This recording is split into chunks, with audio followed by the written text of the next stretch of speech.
हर हर महादेव। ये देखो गाइस, क्या मौसम खतरनाक हुआ पड़ा है ना। बादल देख रहे हैं आप, भयानक को काला हुआ पड़ा, भयानक। बिजली देखो कैसे चमक रही है इतनी दूर में, देख रहे हैं है ना। बिजली कैसे चमक रही है, मैं आपको ऐसे दिखाता हूँ। ये देखिए, मतलब मार्च जो है जाते जाते अपना तांडव वाला रूप दिखा रहा है। ये मार्च दोस्तों हमेशा याद रहेगा, क्योंकि ये आम मार्चों में से नहीं है। इसने तो हमारी मार्च बना दी है। जैसे वो इंडियन आर्मी में मार्च पास्ट होता है ना, वैसे ही हाल कर दिया इसने। ये देखिए, वो भाई साहब, क्या ही खतरनाक बादल है। तो guys, welcome to my YouTube channel Trishul blog में आप सभी का स्वागत है। आप देख सकते हैं मौसम कितना भयंकर हो रखा है। मैं रेयर कैमरा यूज़ कर रहा हूँ, आपको दिखा रहा हूँ, मतलब कि ये मौसम कैसा हो रहा है, ख़तरनाक हो रहा है। तो मैंने कहा थोड़ा सा शूटिंग आपको ब्लॉग मैं आपको यहीं का दिखा दूँ, है ना, क्योंकि मौसम ख़राब है तो यहीं से आप थोड़ा सा देख सकते हैं। और मैं तो खैर अभी ऑफिस से निकला तो बारिश हो रही थी, तो मैं रेनकोट पहन के ही आया।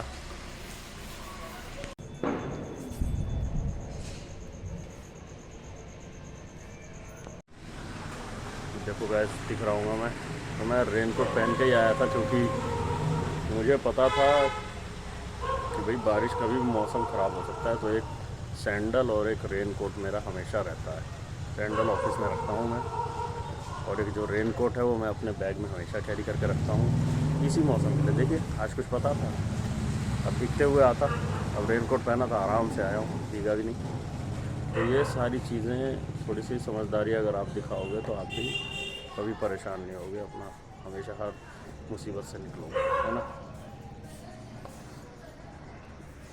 गया हूँ, टाइम नहीं मिलता, पर दोस्तों आज नहीं चलेगा एक भी बहाना। हमारा व्लॉग तो शूट होना ही होना है। तो रोज़मर्रा की तरह आज भी हम अपने व्लॉग नंबर 115 पे आ चुके हैं। और अभी मैंने आपको बाहर का मौसम दिखाया है, ये कि कैसा ख़तरनाक मौसम हुआ पड़ा है। बट ये है कि मैंने आपको बताया ना, सेफ्टी चीज़ें आप अपने पास हमेशा कैरी करके रखोगे तो हमेशा बचोगे, हमेशा सुखी रहोगे। इमरजेंसी के लिए एक बैकपैक, या फिर बैकपैक नहीं है तो आप अपना पहन के ही चलो। अगर मुझे अंदेशा होता है कि बारिश शायद हो सकती है या नहीं हो रही है, तो मैं बैकपैक कैरी करता हूँ रास्ते में। और या तो अगर बारिश बारिश हो रही है तो आपको फिर तुरंत अपना रेनकोट निकालो और अपना कैरी करो और चलो। और मोबाइल के लिए भी कोई ख़ास नहीं हो, जो घर में पन्नियाँ आती हैं ना, उसी में लपेट लो मोबाइल को भी, थोड़ा सा उसका भी सेफ्टी बढ़ जाती है। ये है रोज़मर्रा की जो ऐसी चीज़ें मैं आपको बता रहा हूँ, जिसमें 1 रुपये का पैसा नहीं लगना और आपका काम भी हो जाना है ना। और सैंडल हमेशा कैरी करके रखो। ऐसे ऐसे मौसम में तो जूते पहनना बहुत ही बेकार है। सैंडल अपना कैरी करके रखो और आप अपना काम करते रहो, है ना। तो ऐसे आप अपना ऐसे ख़राब सिचुएशन को टैकल करके अच्छे सिचुएशन में जा सकते हो, और अपना हैप्पीली आप अपना कहीं भी आ जा सकते हो। तो ये चीज़ें लोगों को थोड़ी सी ना बोझ लगती हैं, कि मतलब अरे कौन इतना भरेगा अपने बैग में, मैं ये सब चीज़ें क्यों रखूँ, बारिश पता नहीं कब। तो क्या हो गया दोस्तों, उसमें कितना ही वज़न होता है, 200-250 ग्राम तो वज़न होता है उसमें, रेनकोट में। इतना तो आप कैरी कर ही सकते हो। और जितनी चीज़ें, एक पानी की बोतल, और मैंने आपको बताया था ना कि एक बैकपैक में एक पानी की बोतल, और जैसे कोई एंटीसेप्टिक क्रीम हो गई, बोरोलिन वगैरह, और एक रेनकोट अपना हमेशा कैरी करके रखें। कभी भी काम आ सकता है, दूसरे को भी काम आ सकता है, इसलिए। तो चलिए दोस्तों, शुरू करते हैं अपने व्लॉग को। तो व्लॉगिंग जर्नी दोस्तों, व्यूज़ की बात करूं तो व्यूज़ अभी भी कम बने हुए हैं, बट कोई बात नहीं। वायरल होने में टाइम तो लगता ही है, इतनी जल्दी तो हम वायरल हो नहीं सकते।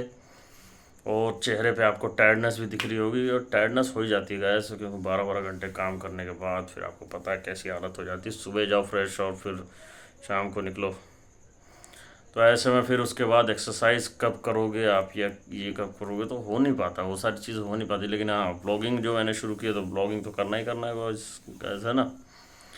और और मैं सोच रहा हूँ दोस्तों वीडियो एडिटिंग सीखने का, ताकि थोड़ा सा हम प्रो प्लेयर बन पाएँ यूट्यूब पे, थोड़े अपने वीडियोस को भी वायरल कर पाएँ। उसके लिए थोड़ा सा एडिटिंग में थोड़ा सा प्रो होना बहुत ज़रूरी है। एडिटिंग सीख जाएंगे तो अच्छी बात है, अपने वीडियो को भी अच्छे से एडिट कर पाएंगे। अभी तो मैं उतनी एडिट कर पाता हूँ जितना मेरे को ज्ञान है। मैं तो InShot ऐप यूज़ करता हूँ। InShot वालों का ऐप मुझे बहुत सही लगता है। वो ईज़िली उससे मेरे को चलाने में आसान है, तो ईज़िली मेरे को उससे वीडियो जो है वो अपलोड कर लेता हूँ, मतलब एक्सट्रैक्ट कर लेता हूँ सारी वीडियो को, जोड़ने में, साउंड वगैरह ऐड करने में, एडिटिंग में वो सही लगता है मुझे। तो बस उसी से मैं अपना टाइम पास करके अपना वीडियो वो कर लेता हूँ। सारे आवाज़ वगैरह कम हो जाती, क्लिप्स इधर से उधर जोड़नी है तो क्या है ना, यूज़ कर करके ना उस ऐप की आदत हो गई है मुझे, InShot ऐप की। वैसे अगर मैं नेट पर देखना चाहूँ तो दिखाता है CapCut, दिखाता है VN एडिटर, या एक और है ना, कौन सा नाम याद नहीं आ रहा मुझे, एक और भी है ना, वो ऐप मुझे आज तक समझ में ही नहीं आया। उसमें इतने लेयर्स होते हैं, मैं कहता ये क्या है ये यार, भसड़ इतनी ज़्यादा है उसमें। मैंने कहा भाई साफ सीधा सच्चा रास्ता चाहिए, इतना भसड़ वाला चीज़ नहीं चाहिए। उसमें जाओ, उसमें जाओ, उसमें जाओ, फिर पता नहीं कौन सा, वीवा शायद होता है, कोई वीवा वीडियो वाला चैनल, या एक और भी होता है। तो वो तो मुझे आज तक दोस्तों समझ में आया नहीं, जो एडिटिंग ऐप है ना। कैपकट मैंने लगाया था तो कैपकट भी मुझे उतना समझ में नहीं आया, जो मैं आपको झूठ क्यों बोलूँ, क्योंकि कैपकट मैंने उतना यूज़ किया नहीं है। और लेकिन जहाँ भी देखो उसमें रील के लिए कैपकट की ही बात होती है, मतलब कैपकट बहुत ही अच्छा ऐप है। तो मैं पहले उसको सीखूँगा, उसके बाद एडिट करूँगा, तब आपसे बातें करूँगा कि हाँ कैपकट कैसा है।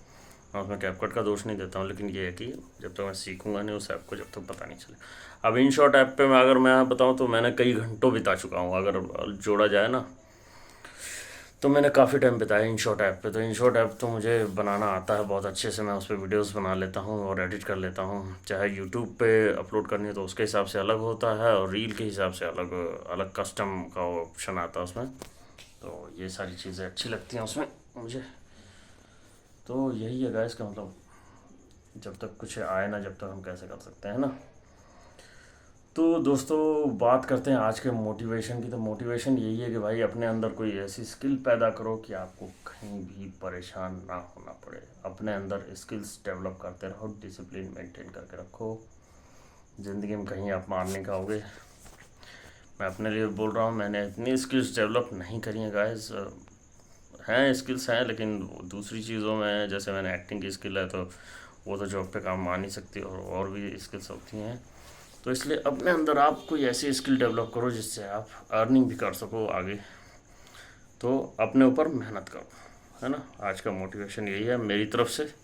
कहीं भी नहीं लिखा है, इसका कोई कॉपीराइट नहीं है, कोई किसी का कंटेंट नहीं है, कंटेंट किसी का भी नहीं है, ये मेरा अपना खुद का कंटेंट है कि अपने लिए कोई स्किल पैदा करो, उस पर डिसिप्लिन बनाओ, बस। साफ सीधा एक लाइन में आपको कैरियर के लिए रामबाण लाइन है ये। एक अपनी कोई स्किल डेवलप करो और उस पर डिसिप्लिन बनाओ, बस। उसके बाद आप उस पर काम करते जाओ, करते जाओ, करते जाओ, प्रो प्लेयर बन जाओ एकदम उसके। बस फिर क्या दिक्कत है, हर कोई फिर आपसे वो काम करवाने आएगा तो आप प्रो प्लेयर बन जाओगे किसी भी चीज़ में। अब जैसे मान लीजिए फुटबॉल है, फुटबॉल आप डेली खेलते रहो, डेली 2 घंटा आप फुटबॉल खेलो डेली, तो कितना हो गया महीने में, 3 दूनी 6, 60 घंटे हो गए। और कोई 6 साल में नहीं खेल पा रहा है और आप महीने में 60 घंटा खेल रहे हो, तो आपसे बड़ा प्रो प्लेयर कौन होगा, है ना। तो किसी भी चीज़ में, और डिसिप्लिन, डिसिप्लिन इसी को बोलते हैं ना, कि डेली 2 घंटे आप दे रहे हो, तो यही तो डिसिप्लिन है। बस दोस्तों, आज का ब्लॉग यहीं तक था। हम अपने ब्लॉग का पैकअप करते हैं और मिलते हैं आपसे कल नए ब्लॉग में, नए जोश, नए उमंग और नए टॉपिक के साथ। ओके गाइस, तब तक के लिए मुझे जाने की परमिशन दीजिए।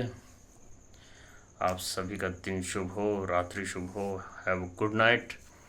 और चलते हैं दोस्तों, अब आराम करते हैं और आप लोग भी आराम कीजिए, मोबाइल वगैरह देखिए, कोई चीज़ें सीखिए, स्किल सीखिए, और कमेंट में लिखिए आप कहाँ से मेरी वीडियोस देख रहे हैं, मुझे अच्छा लगेगा देखने में, अप्रिशिएट करूँगा। ठीक है गाइस, तो बाय बाय।